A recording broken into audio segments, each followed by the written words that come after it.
Hi everyone, welcome back to my channel. So today I'm going to be doing a video that I wanted to make for a while, which is an iceberg deep dive video. I've been obsessed with these, and a huge inspiration for this video is Midnight Theory's iceberg video. So huge thanks to them. Please check out their video where they talk about stuff like fan wars, black oceans, horrible pranks, survival shows, sesangs, and so much more. I will mostly be talking about stuff that isn't in their video. So if something is missing on my iceberg, check out Midnight Theory's video. I will leave both a link in the iCard and in the description. So I found an iceberg online. I reached out to the creator for permission to use it as a base for this video. So huge thanks to Serene for letting me use it. So I took this iceberg, changed it around a little bit, and added my own ideas, as well as some of your guys' suggestions as well. So all the people I've used suggestions for will be credited at the end. So thanks so much for everyone that reached out to help, and I'm sorry that I couldn't pick all the suggestions. This video is going to be very long, so I hope you guys enjoy it because this took so long to research. For those who don't know what an iceberg is, the idea is that things at the top are known by most and not as serious, and the further you go down, the stranger, the weirder, the darker, and so on it gets. Basically, the further you dig, the worse it gets. So of course, I will give warnings and disclaimers when those kind of topics come up. Before I start, I want to clarify some things. First, just because it's on the iceberg and I'm talking about it doesn't mean it's true or real. And it also doesn't mean that I believe it myself. So if it's just a rumor or a theory, I'll try to make it clear because not everything on here is 100% real. Secondly, although I will be talking about some real events, I'm not mocking, making fun, making light of, or anything like that towards the people or the event that happened. I'm simply sharing what happened, as some K-pop fans might not know about things that are on this iceberg. Third, everything I say on here is just my opinion. I don't want to get sued. So yeah. Lastly, I will be splitting this video into two parts for both my sake and also because more of the serious topics are in the lower tiers, so it will get its own part. So this will be split into 4 tiers, and the second video will be 4 tiers as well. But without further ado, let's just start at the first tier of the iceberg.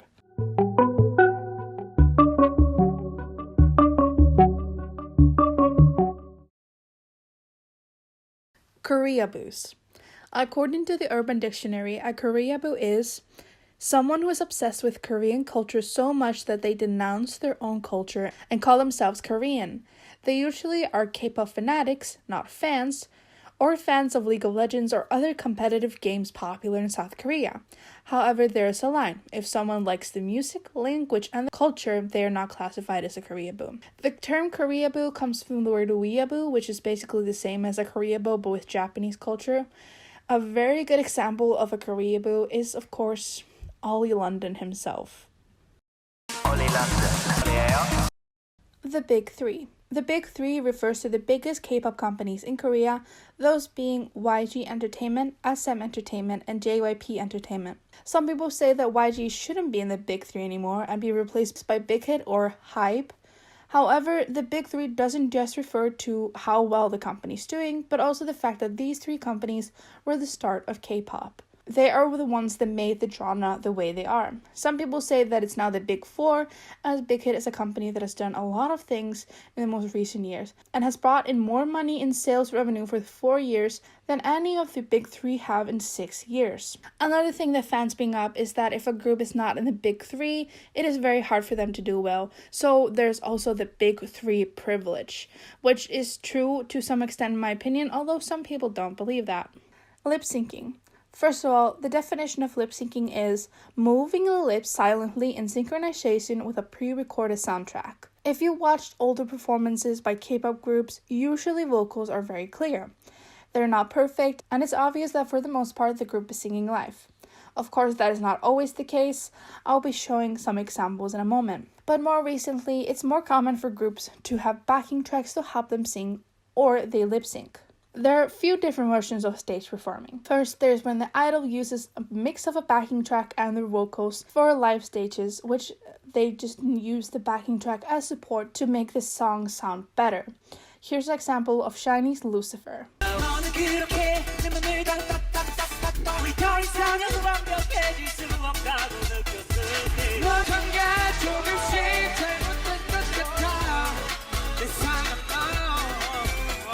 Another example is when BTS went on Ellen and they were singing with almost no backing vocals or aid, and you can clearly hear that they're singing live for the most part.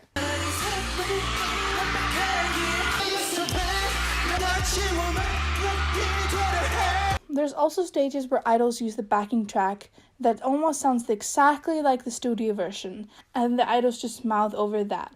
So, for example, you can hear it in this shiny performance of Lucifer. The song sounds almost exactly the same as the studio version, and you can even see O'Neal failing to lip sync to his part in the song.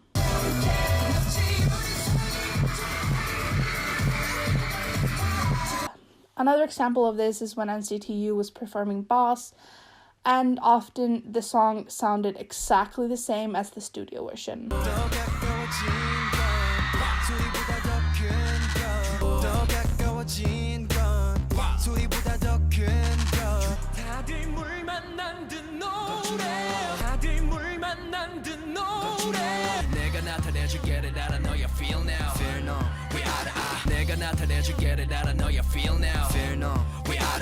There's also stages where the backing track is so loud that you can't hear the idol sing, or just barely. For example, here's a stage by Red Velvet where they seem to sing live, but often the backing track is so loud, but you can still hear them singing live at some point, like for example when Wendy hits the high note.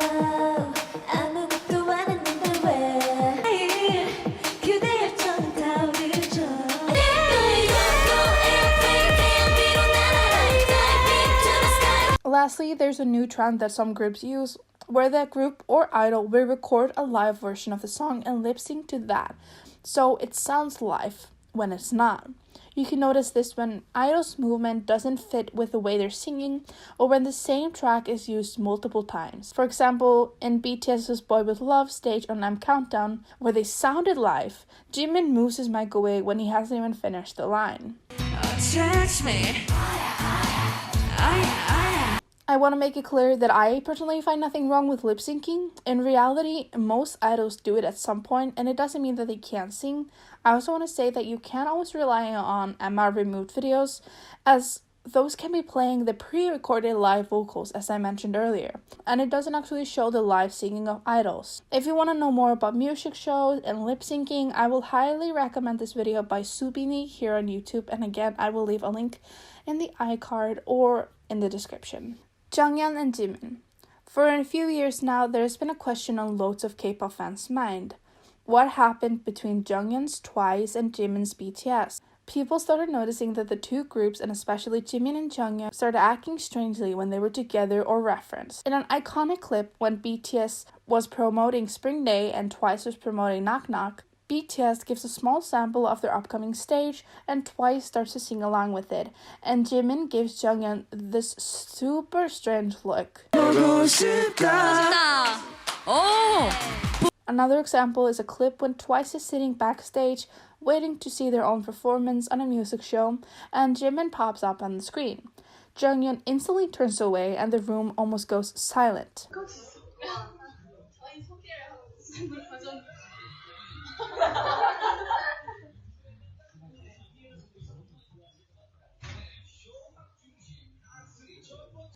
Another example is in real life from early 2017 when Twice are having a party, singing and dancing to songs. But Jonghyun starts acting strange both times that BTS songs are played, and she even leaves for a moment when Dope is played.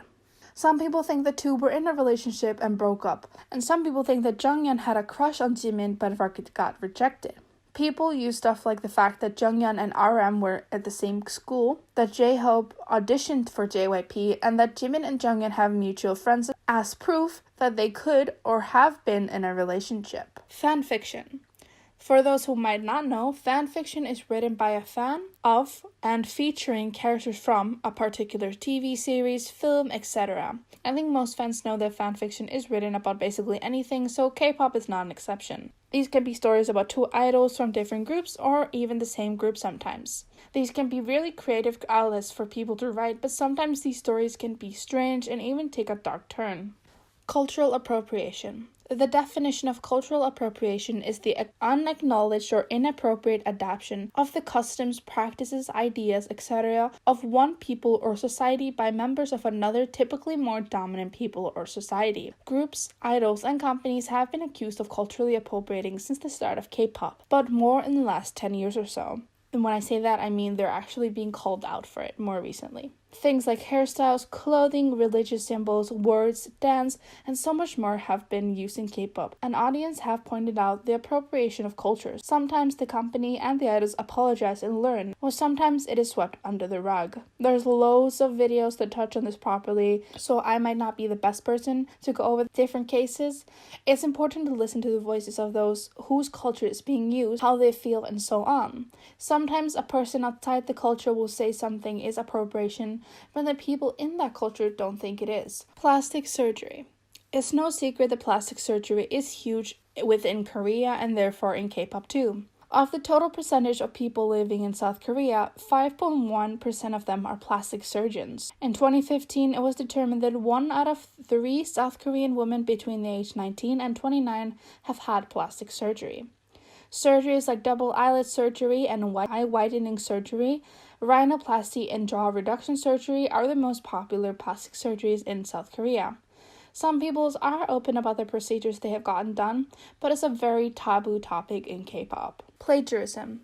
Just like with any other music genre, plagiarism and plagiarizing accusations are a part of the K-pop community. Both have non-K-pop artists been accused of copying K-pop, as well as K-pop artists being accused of copying other artists, both in K-pop and outside of it. Example of K-pop artists being accused of plagiarism is, for example, Momoland. I touched on this in my Momoland video, so please check out that video for context. Other groups are BTS on multiple occasions, EXO accused of copying Louis Tomlinson's Back to You, and later he was actually credited for the song. For EXO's song, 17 were accused of copying the Chainsmokers, Sunmi was accused of copying Cheryl Cole, Mamamoo were accused of copying the song Prayer and Sea, G-Dragon was accused of copying Florida, and so on. On the other hand, there's a group called TBC Ghost that was accused of copying Tiara's Bo Peep, and an artist called Adriel was accused of copying Super Junior's You. Another example is an Indonesian boy group called Sea Boys that were accused of copying multiple groups with their song OD,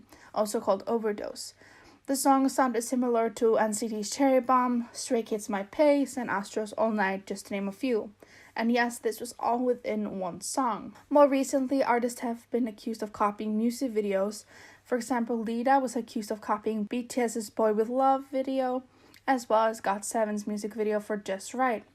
A Japanese group called G-Egg that I briefly mentioned in my Lucente video was accused of copying SHINee's Our Page music video. Another example is aespa's Debut, where the video was accused of copying KDA as well as the artist Timo Helgert. There's loads of examples that go both ways. This is just a small example. However, I want to mention that some people confuse sampling as plagiarism. Sometimes K-pop songs will have samples of other songs or sounds in their songs, which does not classify as plagiarism. I just quickly wanted to mention this.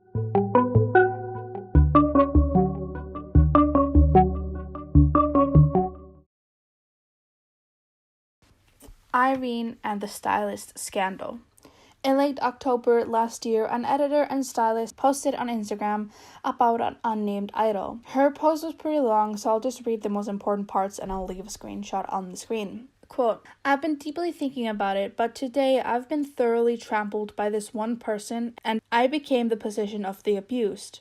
Proven to be disqualified from being human, a puppet living behind a smiling mask, known to be a warm person by friends, an adult child who lacks character, has sense of entitlement, has the stupidity that reveals all the deficits transparently to the person they meet for the first time. I should have prepared myself from the stories I've heard before I met her, but today I became speechless as this person stung me with her words that are like electric needles. I had no choice but to stand still with my hands, feet, and even my brain tied together. I had to stand still in front of that repulsive face that was hysterically throwing a fit at me. I had to stand there like a fool without anything I could do.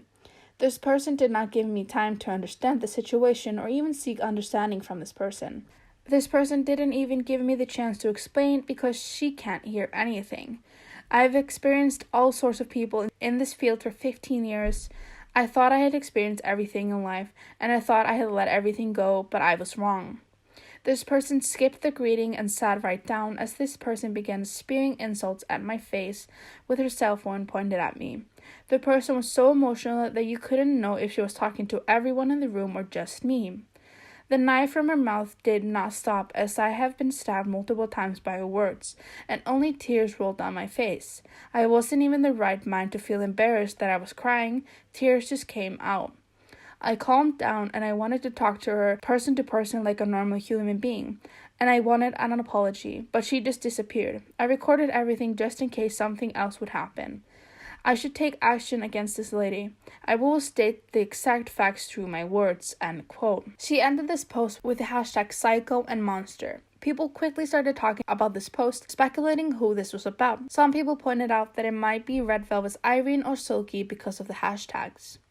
The day after this was posted, Irene from Red Velvet admitted herself that the post was about her. She apologized for the incident and to the stylist in a post, and she also apologized to her fans. SM Entertainment also put on a statement saying that Irene had met this person to apologize. After this, the stylist posted an update, and for some reason, she only referred to Irene as C and SM as B Company. I will read some of the things she said in her statement. Quote, I've already been hurt and I won't ever forget the pain. However, I wanted a direct apology from C in order to protect my dignity as a human being, and I met with C together with people in charge from B Company. It took some coordination and time from yesterday's meeting to happen. I've never been a stylist for C's group. I was commissioned through outsourcing for 1 day styling work for a shoot on Tuesday, October 20th. I was first commissioned for this on October 5th. I received an official email about it on October 6th, and I prepared for the 15 days at the request of B Company and C's group. I wrote, someone met for the first time because C had forgotten that day she had worked with me on a shoot for a certain magazine in 2016.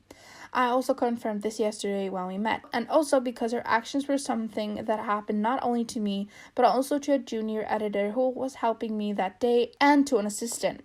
Although some people have imagined and speculated about this, nothing like a financial settlement has taken place. Also, the word settlement didn't even come up at the meeting yesterday. It was a meeting for an apology, not for settlement. Finally, I earnestly ask this of people who were reading the post. I hope that you will stop writing speculative posts and articles which end up causing greater pain and damage to everyone. Thank you, end quote. Irene did post another apology letter in January, and it seems like that's it for now. Many people are curious what will happen now, and what will happen when Red Velvet has to come back. Chinese idol mistreatment.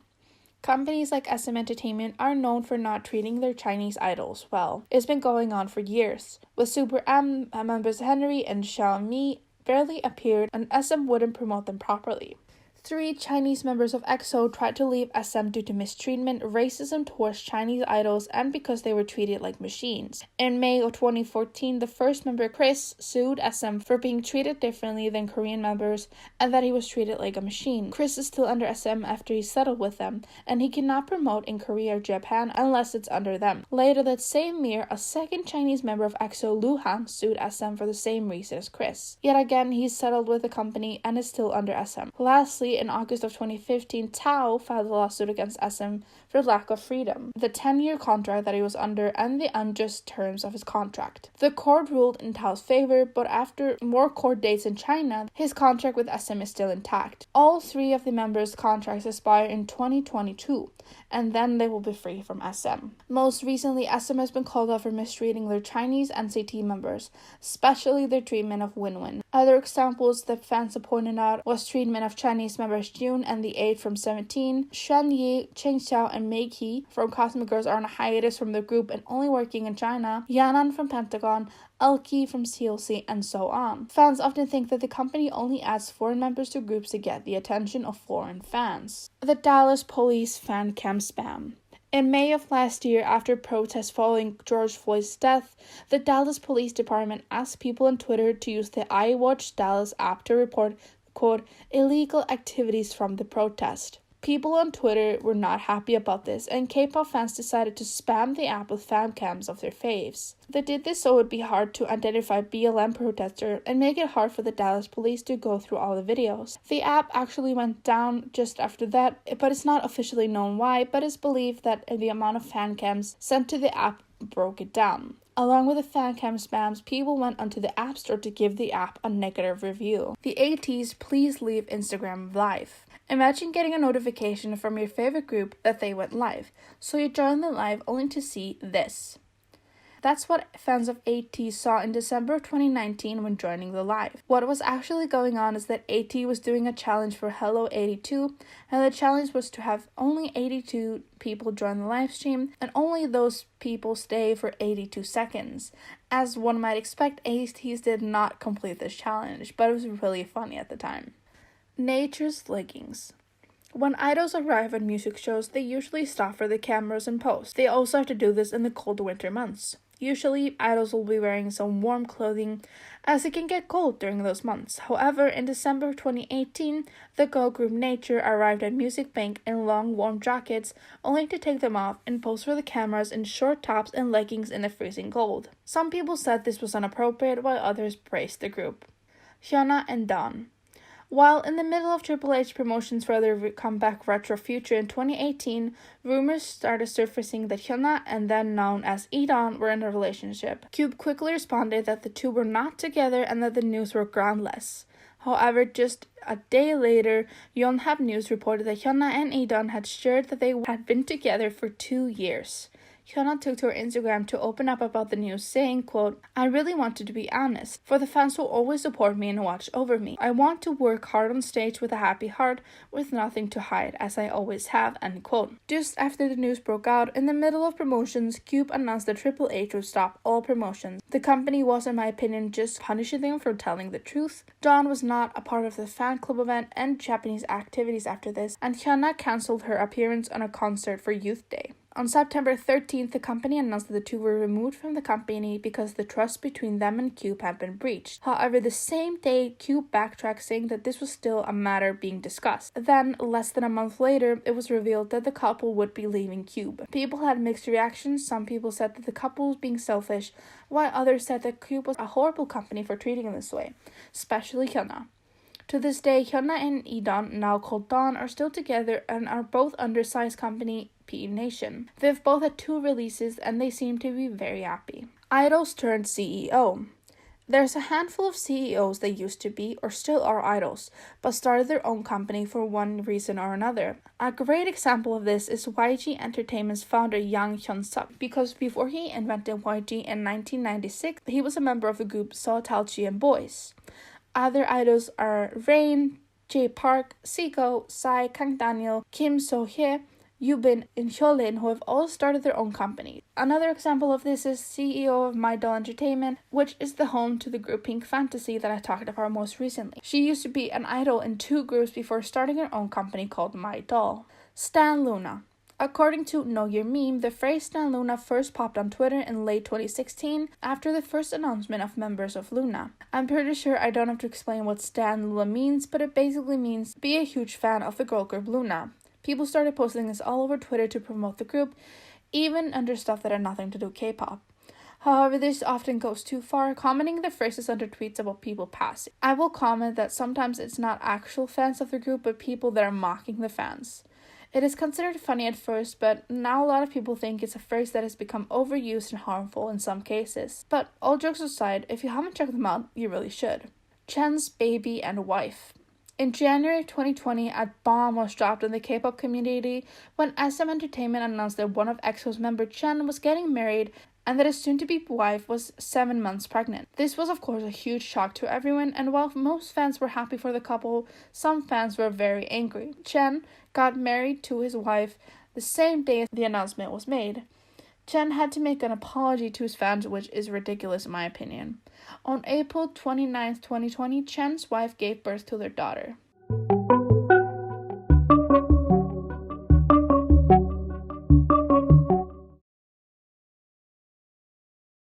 Dreamcatcher cheated out of a music show win.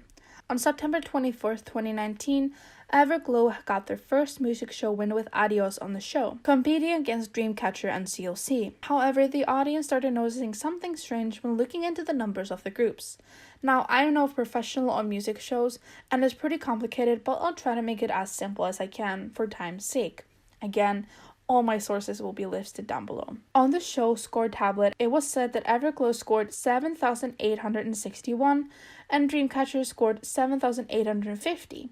However, looking closer, fans believe that Everglow was supposed to score 7,914 points and Dreamcatcher was supposed to score 7,972 points. Nothing is 100% confirmed, and this is all alleged. And from what I can tell, the show has never said anything about the issue. Of course, nothing is known for certain, but a lot of people think their Dreamcatcher got cheated of their first music show win.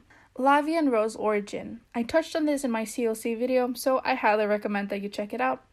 IZONE had their debut on October 29th, 2018 with the song Lavia and Rose. But then, a clip of the choreo for the song was leaked, but it was being sung by CLC members. This sparked an outrage, as CLC had been talking about a comeback earlier that year, but nothing happened. Fans of CLC believe that KPOP had sold the song to IZONE's company for a large amount of money. However, not everyone knows the real story.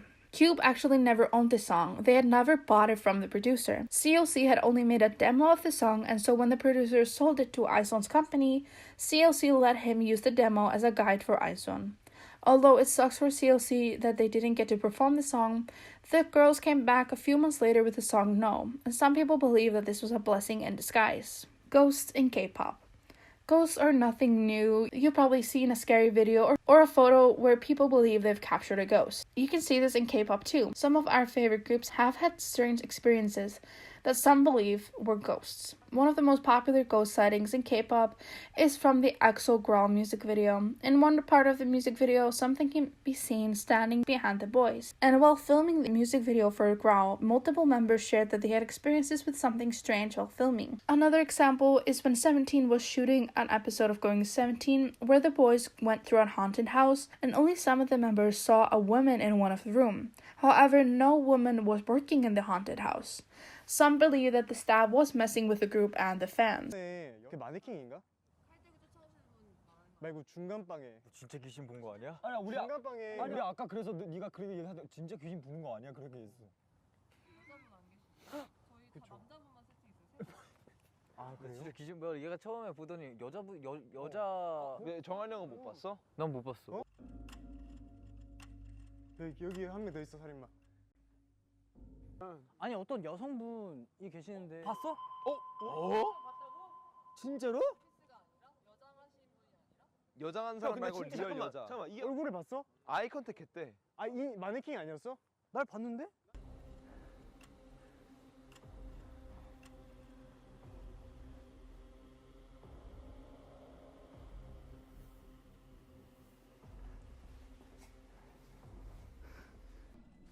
여기도 사람이 있다.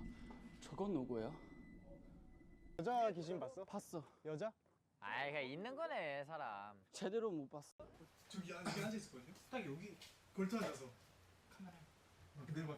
A very famous example of ghosts being caught on film is when Neil of Teen Top was filming a solo music video and the other members of his group visited him to support him. When posting the photos, fans started noticing a strange figure that was seen in multiple photos, and the figure would move around the photo. Top Media, the company that Teen Top was under, responded to the photos saying that they had no clue what was going on and mentioned that this was not staged. There's multiple examples of ghosts being caught in K-pop, so it's a fun rabbit hole to go down. Miss A's Screaming Man. Speaking of strange things appearing in K-pop, in March of 2015, Miss A had their comeback with her song Only You. Just after the release, people started noticing a strange sound throughout the song that some people described as a man screaming. It is certainly an interesting soundbite to put in a song, and some people found it uncomfortable to listen to.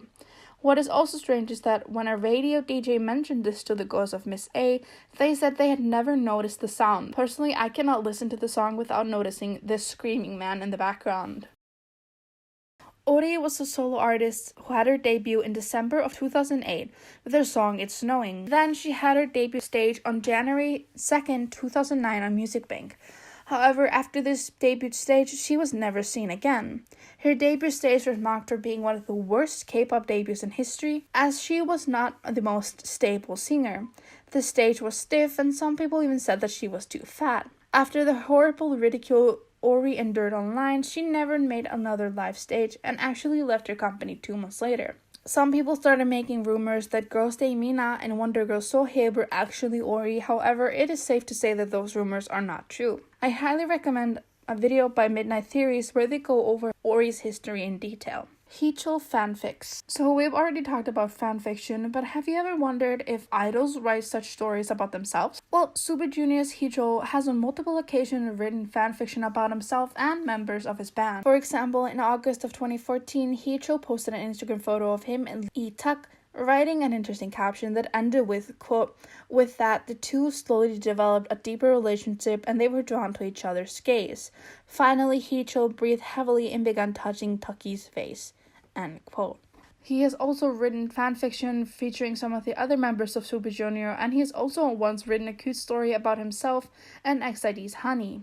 Although it's just Heechul being funny, it's strange that Heechul has such an insight into fanfiction writing.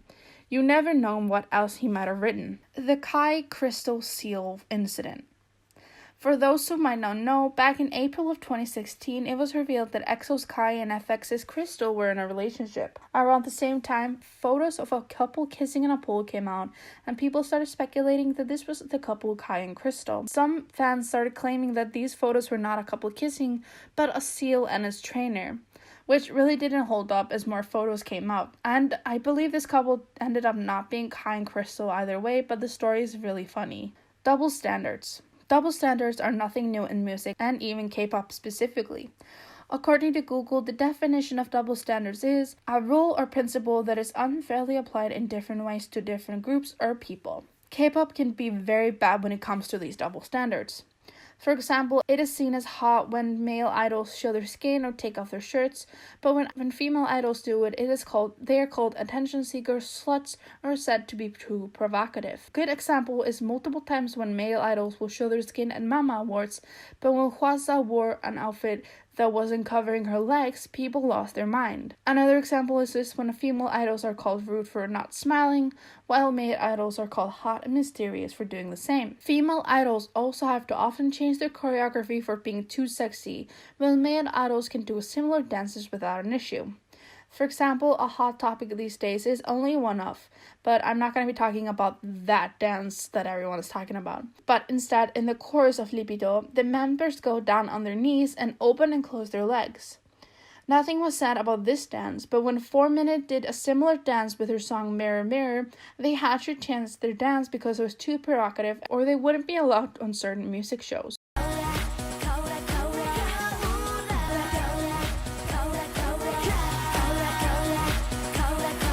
I do understand there's a many-year difference, but there's other groups from the time that did a similar dance and were not reprimanded for it. It is definitely not the only example. There's so many videos online that go over this double standard. Sajiki. Sajiki in K-pop specifically refers to unethically or illegally boosting someone's ranking on music charts. For example, a company can bulk buy their own album to inflate their own artist's sale and streams, and therefore making the artist chart higher. There have been countless accusations of Sajiki throughout K-pop's history. It is taken very seriously, and often groups that get accused of bulk buying are then later cleared and called innocent, but the damage has already been done. I talked about this in my Momoland video. Sasaengs and stalkers. Fans are a huge part of pop culture phenomena, and fans will go to the extremes to meet their favorites. For example, that one time when a fan of One Direction hid in a trash can for hours just to try to meet them. But sometimes these fans turn a little scary or do insane things just to get their idol's attention. Korea has a specific word for this, sasaeng. According to Wikipedia, a sasaeng or sasaeng fan is an obsessive fan who stalks or engages in other behavior constituting as an invasion of privacy of a Korean idol or other public figure. An example of a sasaeng who people might not even realize is sasaengs are fan sites. At least some of them. Don't get me wrong, I'm not calling all fan sites sasaengs, but some of these fan sites will go to extreme lengths to get photos of their idols and even ignoring the rules of idols companies and break the law. There's basically an endless example of sasaengs that will do anything for their favorites' attentions.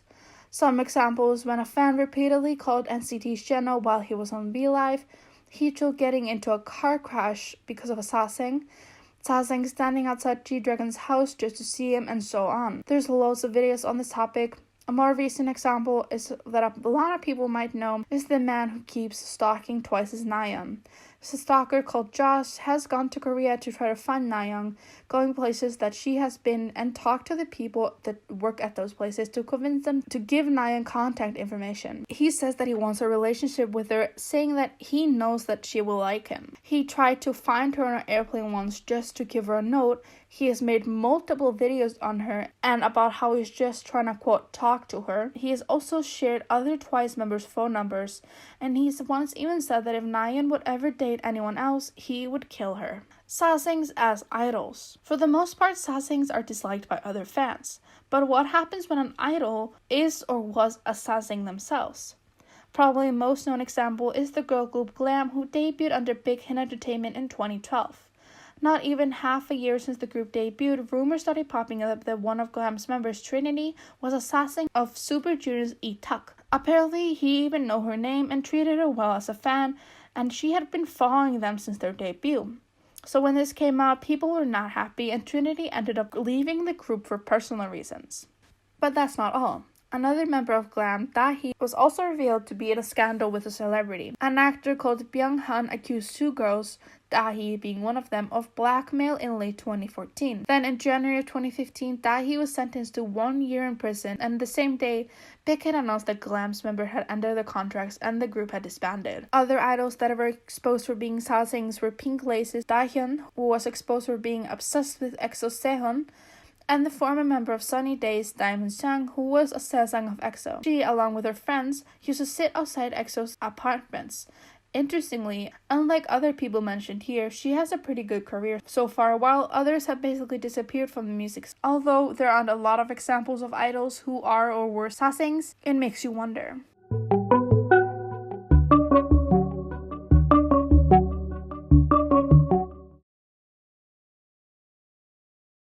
Fake birthdays and fake ages. How would you feel if you had to pretend when you were born? That is what some idols have to do, changing their birthdays to usually make them be younger. An example of this is 3 members of Sistar. After being a group for 7 years, they all went their separate ways, and that revealed some very interesting information about their birthdays. While under Starship, Bora's birthday was January 30th, 1990, but when she signed under another company, her birthday was listed as December 20th, 1989. When Hyolyn was under Starship, her birthday was January 11th, 1991, but then after her time in Sistar, it was changed to December 1990. Once again, when Soyu was in Sistar, her birthday was listed as February 12th, 1992, but then her friend Key of Shiny accidentally revealed that her real birthday was on September 11th, 1991. Now, some people think that these idols and companies are always lying, but sometimes this is due to the fact that people use different calendars and therefore their birthdays would be on different dates.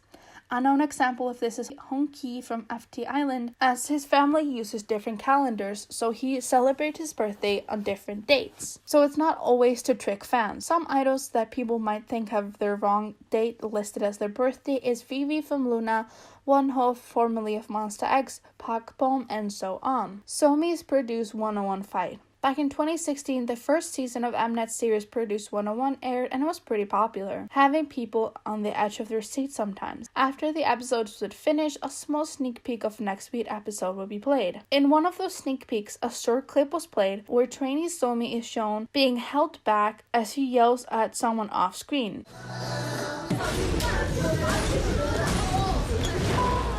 Now, up until recently, no one even knew what happened in the scene, as it was never actually shown in an episode, making people curious as to what happened. However, just a few weeks ago, Somi revealed the truth behind the clip. While on live stream, Somi said that the whole thing was fake. She had asked the director to film her as she acted upset and asked to put it into the sneak peek clip.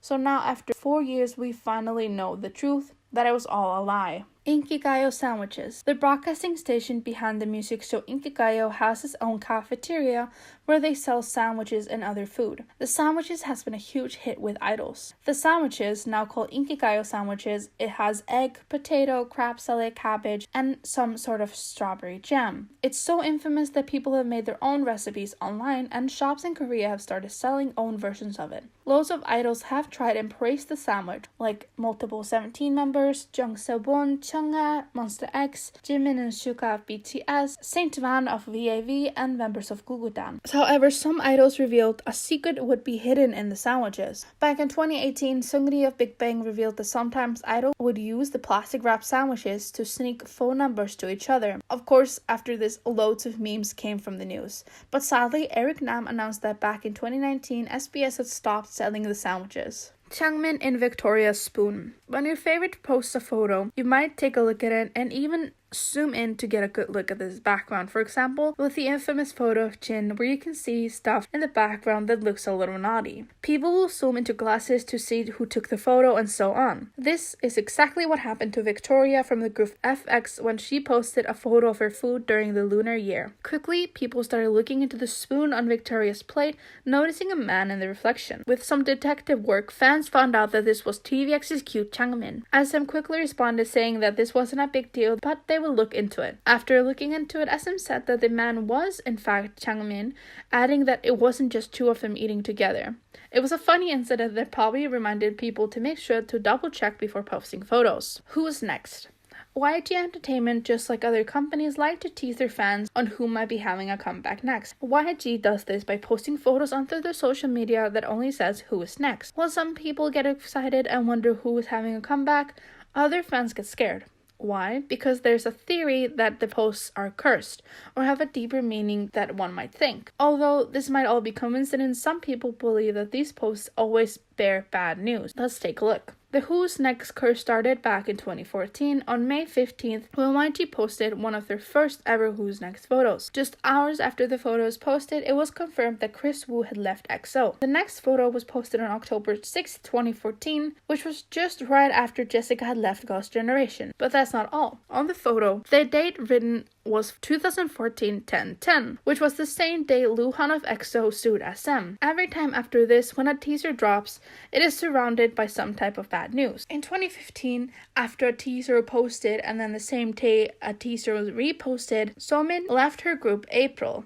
Then in 2016, YG uploaded a teaser a week after Jia had left Miss A, and then shortly after the teaser was posted, 4 Minute ended up disbanding. Again in 2016, a week after Sunhwa left Secret, a teaser was posted. And when another teaser was posted in November of that same year, Rainbow disbanded days later. In late November, under a week after the teaser was posted, 21 disbanded and Taehyung left Winner. In 2017, just minutes after the teaser was posted, Hoya left Infinite. After a long break in late 2020, a new Who's Next teaser was posted by YG, and people knew what to expect, but maybe not the whole mess that was about to follow. First, Crystal left SM, then the whole Iris stylist scandal broke out, and rumors about Chanyeol started spreading, all within a month of the teaser being posted. Although nothing has been proven, and it's all probably a coincidence, fans jump in fear when seeing YG post Who's Next. Yuri lesbian love triangle. Back in 2013, a story of 3 female celebrities being in a 3-way relationship started spreading. At the time, the celebrities were only given the title A, B, and F. A and B were supposedly known actresses, and F was an idol singer. Apparently, both A and B were in love with F. Some of the stories were, for example, B asking F to come to her home or spend cozy time in her car, A supposedly giving F a car, and so on. When the rumors started getting more attention, people started saying that A was Son Ye-jin, B was Han Ye-sol, and F was SNSD Yuri. Of course, there was no proof that this ever happened and that it was these 3 women. Then the rumors were brought back up in 2015 when Son Ye-jin was in an interview and said that she wanted to portray a relationship between 2 women. Yet again, the rumors started back up in 2018 with both Son Ye-jin and Yuri were working in France. While in France, the 2 were seen wearing similar clothing, so people believed that the 2 were a couple spending time in France. Again, there's no proof that ever came from this, but it's an interesting rumor to say the least. Jessica of SNSD. Speaking of SNSD or Girls' Generation, Jessica was the first member to sign with SM Entertainment back in 2000. Then in 2007, she debuted in SNSD with 8 other girls. The group quickly gained love by the Korean public, and to this day, the group is known as the nation's girl group. The group was doing amazing, so it was a shock to all fans on November 30th, 2014 when Jessica posted on her Weibo account that she had been forced out of SNSD. SM later confirmed that Jessica was no longer in the group. Jessica also said that she had been asked by both SM and the girls of SNSD to leave. To this day, there's a few different stories of what went down, so people don't know for sure why Jessica left or was kicked out. There's multiple theories, but one that a lot of people believe is when Jessica started her own business with SM's buzzing, it started affecting her group, and that's why it started going downhill. There's a lot of he said, she said in this case, but to this day, no one actually knows what happened. Today, Jessica has a very successful clothing brand, her own YouTube channel, and a solo career. Although there are some issues with that because she doesn't appear on music shows, and at one point, Jessica said that she wanted to, but she couldn't. So fans believe that she was hinting at the fact that SM had some power over her and therefore blocking her from going to music shows. Ace anti-fan attacks. On top of stalkers and sassings, the groups also have to deal with people that don't like them, often called anti-fans. In February of 2020, the boys of the group Ace were victims of an anti-fan attack. Not only were people sharing malicious rumors, explicit personal attacks, and defamation, but one night anti-fans found the group's car outside their practice room and did something to the car using super glue with the intent to damage the car and harm Ace. The boys were traumatized after this, and thankfully the company took action and contacted the police. Stellar sexualization. Stellar was a girl group that debuted in August of 2011 with the song Rocket Girl. The group gained some attention because the group was formed and produced by Shinhwa's Eric Munn. Sadly, the debut didn't get them a lot of attention, and with 2 comebacks, the group was very overlooked, and after the 3rd comeback, Aaron Munn left the company and Stellar. People were almost certain that the group was gonna disband, but the company decided to give it one more time and switch up the concept, which a lot of companies do. However, this concept change brought about years worth of sexualization, discomfort, and trauma for the members of Stellar. Ga-young, one of the Stellar's members, have been especially open about her treatment. The girls would often have to wear outfits that made them super uncomfortable. In the comeback that made them blow up, Marina, the girls would have to wear clothing that barely covered their bodies. They had to perform dance moves, but they would grab their own butts, and the music video was very sexual, and it was actually banned for anyone under the age of 19. In the music video, the girls would sit in sexual positions, be barely clothed, and then later, Ga-young revealed that one shot where the member has to drink milk, the girl was tricked into making a sexual innuendo with the milk. From that day, that member who shot that scene can't drink milk. The music video also had close-up shots of unclothed body parts, as well as the girls' chest and butts. With the next comeback, the company somehow managed to top themselves. When they shot their music video, the girls were giving super revealing outfits and they were forced to try them on. The company took a few photos of the girls before they said that it was too much and they couldn't dance in those outfits. But the company ended up posting the photos anyway, saying that they didn't know that the girls weren't okay with it. Yet again, this music video had an age rating of 19, and yet again, the video was full of close-ups of body parts, sexual innuendos, and outfits that I will plainly describe as see-through curtains and underwear. With the next song, Sting, although not as sexual, the video still features strange shots of the girls and scenes where one of the girls lay half-clothed on a bed while a man took photos of her. When Ga-young appeared on the show Miss Back, she talked about her mistreatment. She revealed that even though the group had disbanded, she received inappropriate messages and even nudes from complete strangers and sponsor offers. She talked about how bad she felt for her family, as they would get ridiculed for having her as a daughter. It was also revealed that Ga-young was so traumatized by the clothing the company made her wear that she hates to wear anything that shows her legs or skin. Now, don't get me wrong, there's nothing wrong with the sexy concept, but when the girls were forced to do stuff that traumatized them, I have an issue. On top of the horrible treatment the girls got, for the whole time they were grouped, their earning per member didn't even reach $9,000. Keep in mind that Ga-young was in the group from 2011 to 2017, so it was $9,000 for 6 years. Cyberbullying. Social media has a lot of perks, especially for a K-pop fan. You have so much info at your fingertips, so much content, and more. But there's also a dark side to it. Attacks, bullying, hate, and malicious comment is a huge part of social media, and it's no different when it comes to K-pop groups. There's so many instances of people ridiculing idols for whatever reason. It might just be jokes to those people, but it can seriously affect someone's mental health. Examples of idols that were and are harassed online are Jennie, Somi, Momo, Jui, Nancy, Kyla, BTS, Tank Daniel, and of course, Unsoli of FX, who took her own life after being harassed online for years. It's not only idols that are getting attacked online, but sometimes K-pop fans attack and bully other fans online. I think sometimes people believe that these mean comments are fun and games and don't think about that this can really affect the person on the receiving end.